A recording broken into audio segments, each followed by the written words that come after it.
Meet Thad Nelson, a sophomore here at UNI who is actively involved in rock climbing. Thad discovered the sport with his intramural football team after they decided to go to the WRC for a workout. He soon fell in love with the sport and currently holds a position at the wall as well.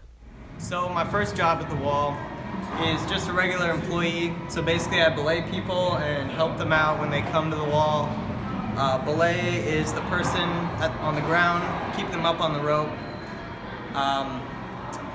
I help people with beta if they have trouble on a route. I'll give them tips. I'll fix holds and just make sure everyone's having a good time in general. Thad demonstrated the first part of his job by belaying Thomas Rowe. And my second job is the head route setter. I'm gaining that position at the end of the semester, and I'll basically be a manager of the wall. And my job will be to facilitate the resetting of routes, so when we take the holds down and put new ones up, it's my job to manage the people that come in and create the new routes and make sure that everyone likes them, everything's fair, and everyone's having a good time. For those unfamiliar with the sport of rock climbing may think it is simply getting to the top of the wall by any means possible.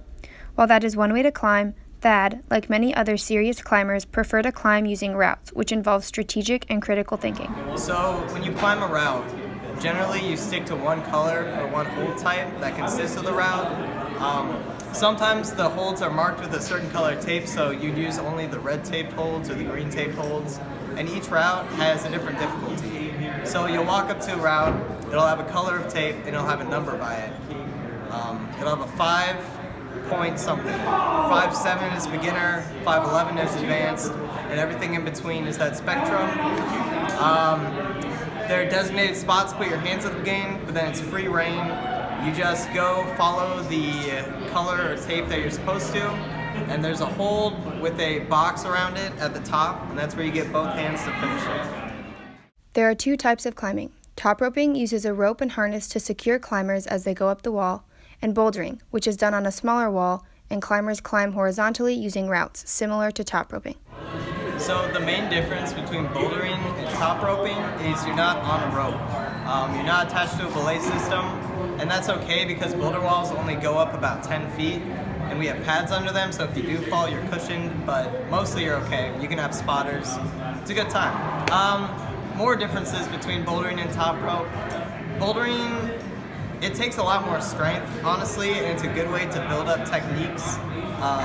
Bouldering, if you want to get better at both, bouldering is probably your best option because there are a lot of top ropers that aren't good at bouldering, but there are very few boulders that aren't good at top roping because the strength and skills you develop through climbing horizontally and doing more technical moves translates very well to the top rope setting.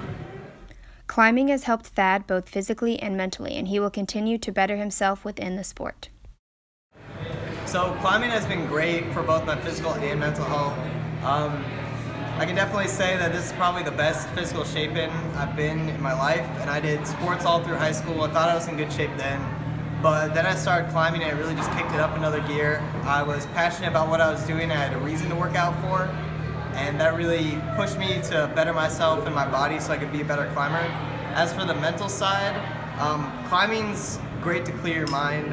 One of the reasons why I started climbing is I had something on my mind and I had time to fill, so I came to the wall and everything was better. And then as I just kept climbing more, I fell more and more in love with it, and you know what? Climbing is great.